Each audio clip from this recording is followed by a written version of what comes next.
Hello there. Welcome back, my friend. Hello, what have we here? Jedi, we've been expecting you. Knew I could count on you. Hello. Welcome to the rebellion. What fun! What's up, everyone? Hybrid here, and today we are taking a look at a little bit of an older Micro Galaxy Squadron release. This is the Series 2 Jango Fett's Starship, or apparently if you're a terrible person, according to Disney, it's really the Slave 1, so we're not allowed to say that word no more. But Jango Fett's Starship came out, Series 2. I've been sitting on this thing for a year. It somehow completely slipped my mind. And then I walked by it the other day and I was like, you know what? It's time. Let's open this thing up. I remember picking it up on clearance at Target a few years ago. It was like $10, like greatest pickup ever. It looks really, really good. So I'm really excited to dig right into it. Let's go ahead and take a look at this early addition to the Micro Galaxy Squadron. And here's the ship. I apologize if there's any dust. I did my best to wipe it up pretty clean. But this is, of course, the standard Micro Galaxy Squadron packaging for these deluxe vehicles. This originally came out at a $30 price point, so it is considered a larger class. This ship is contained in a big bubble in the box. It displays the ship very nicely and the figures. You see Series 2 there. You have the chromed out Jango Fett Starship right there with Micro Galaxy Squadron, an image of the ship, and a Star Wars logo. Up top, the window wraps around, you have more of your logos. Over here, the window wraps around, you get some images of things going on inside of the ship. Over here, you get a really cool graphic of it flying with a bunch of Jedi Starfighters chasing it. You got Anakin, you got Yoda over there, and that's Ahsoka's in there. That's the chase from Series 2. That's cool. Got a barcode underneath and a little bit of legal info, and around back, you have the cutout trading card. If you care about that kind of thing, you have a hologram of the ship with images showing you all the features of it. And you see all the other vehicles in this wave. This wave was pretty way back. So you had some, like, chases, like the, man, what was the chase? Was it the damaged TIE fighter? No, it wasn't the damaged fighter. I think it was the Ahsoka in this wave. Don't think it actually shows you the chases here. Those are just the main lines. But still, really, really cool stuff here. Let's go ahead and open it up and take an in-depth look at the Slave 1. Here's the Slave 1 out of the packaging. As always with these Micro Galaxy ships, I want to take a more in-depth look at the figures first. I consider them accessories, so taking a look at Jango first. He is the most exciting here, of course. He looks really good. Some of the paint is a little off, but remember, this is a Series 2. This is very early days for the Micro Galaxy line, but he still generally comes across very nice. He has a very pale lilac color to the undersuit, and then the armor is all silver. A little bit of blue on the helmet with a misaligned T-visor. It's skewed a touch to the right. At this scale, I don't care. I'll put him in the cockpit. He's going to look like Jango Fett. Spinning him around back, he has the blue and yellow jetpack with the longer missile. I believe that to be the Geonosis Arena version. I don't promise that, though. But very, very nice figure. The jetpack pegs into his back very securely, to the point that at first I thought it was glued in.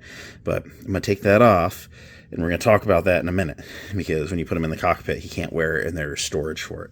So separating those now, we're going to take a quick look at the young Boba Fett.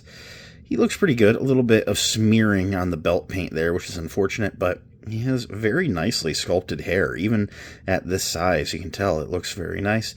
He's got the darker purple sleeves with the pale blue like tunic going on, the brown hair, the black boots, and as all of these figures do, he has the articulation, the arms raised together, and the legs go forward together like into a seating pose. It's pretty well all they do other than standing there, just kind of a neutral standing pose.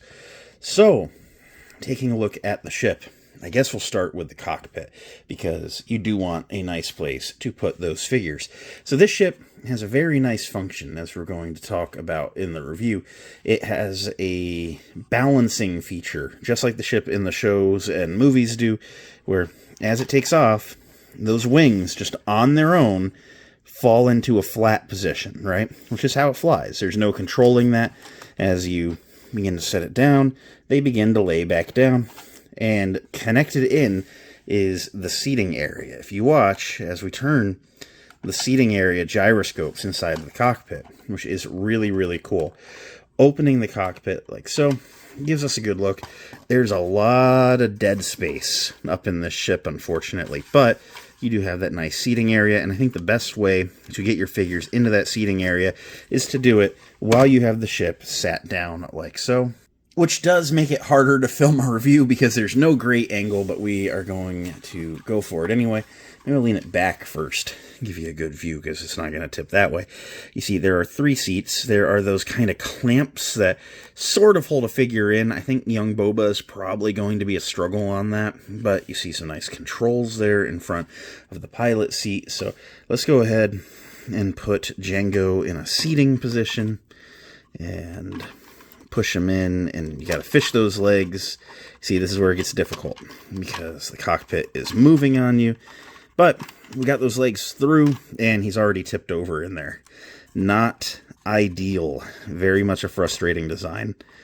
But there we go. He's in a seated pose. I'm going to wedge his arms against that control panel just to try and give him something to brace off of. That might actually work. Now we're going to grab Boba, put him in a seated pose. There we go, like so. He is now in a seated pose. And let's put him in the back left seat. Why? I don't know. I'm doing this in real time just to show you the experience of this thing, because I don't necessarily think that it's a bad pickup, but if there's anything about it that's frustrating, I feel you should know. As mentioned, there is play, but Boba's a little cockeyed in that seat in there, but all that shaking, he didn't move once, so he might actually be secure. If you knock a figure loose, they're just going to be in that cavity in there, and you'd have to turn the ship over to knock them out. So we're going to close that. Those figures are probably going to live in there forever now. And now to look at some other features of the ship. Get up in that flying pose, you can see Jango through there in the cockpit. The turrets down at the bottom move independently of each other, which typically they would move together in universe. But that's okay. That's just what they do. And then a really cool feature is underneath. They've painted some of the exhaust. And then as well as that, there's an opening compartment which reveals the seismic charges. They are unpainted. I really don't know why they couldn't have painted that, and it's a little bit frustrating, but it's just a really cool Easter egg at that.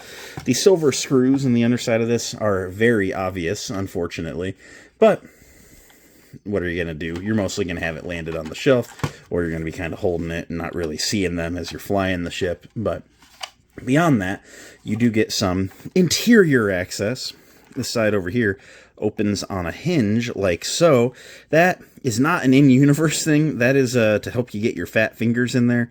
And then there is an opening door and ramp combo where you can pull this ramp all the way down like so. And then this door comes up and it actually clicks in to stow it all the way up. It gives you good access in there, a little walk-up path. It looks really, really nice. In here is a weapons rack. I'll bring that up and give you a close look. It is hinged, floppy, very difficult to get to, but there are many weapons hanging up on that. And there is a peg hole in the center, and that will securely hold, if I can get it on there, Jango Fett's jetpack. As mentioned, this is not adult finger friendly, but this little side door ultimately does make it an easier process by giving you another point of entry on this thing. There we go. I'm not even going to try and get it on there straight. That is a very tight peg to get it on, but that tiny jetpack will never go missing now. And ultimately, this is space that you're not going to access very often. I don't feel it offers a lot of play value, but to each their own. Now, to close this door, you do have to drop this door first, snap it into position, and then slide this ramp back up. So other than the turning of the wings and those interior features, that is it for features. Worth noting is the paint on this is very nice. It's fairly clean, but there is some very subtle wash that accentuates some of the paneling on it. This is a pre-Boba Fett Slave 1. It's a little bit cleaner. Jango kept the ship in slightly nicer shape. Plus, you know, it's just not so old at the time. It doesn't have all the wear and tear of all those years of adventures. So It's a very nice looking vehicle, and I do think that ultimately the Micro Galaxy Squadron line did do this ship justice in the grand scheme of things. Very much so, I do like it. End of the day, I do like this Slave One a good deal. As I mentioned in this video, it is a little bit fiddly getting the figures in the seats. Once they're in, they are fairly secure. I love the gimmick of the cockpit and the wings turning as they do in universe as the ship rotates to take a flying position. It's nice to give you that little interior space. It's ultimately a space that's probably not going to get used too much, but it is just nice that it's there. I will take a feature instead of nothing. I like that the seismic charge is there underneath of it. I wish they'd painted it just to make it stand out. It's very much a lot of white plastic, and if you don't know what molded shape you're looking at, it's not going to draw your attention to it in any way. But ultimately, I look at this, and I do very much see the prequel trilogy version of the Slave One, or the Jango Fett Starship. I'm sorry, please don't cancel me. But it's a very cool ship, one that I'm glad is in the line, and I think that if it's a ship that interests you, you should track it down. I probably wouldn't pay a whole ton on it, knowing Jazzwares, there's potential for a reissue at some point, but this is basically the only way to get Jango Fett in the line, because what else could you put him in? You know, not really much of anything. So it's nice that they got him in the line. In the early days, the microfigure turned out really good, and yeah, it's one of the better offerings of the early days, I must say. Thank you for watching my video. I appreciate your time and viewership very, very much. Don't hesitate to leave a comment or a like, interact. Let's have a conversation in the comments below. What are some of your favorite ships in the line? Let's talk about it. We'll have a lot of fun. I'm going to go work on something else now, so until next time, may the Force be with each and every one of you, and hope you all go on to have a great day. Bye.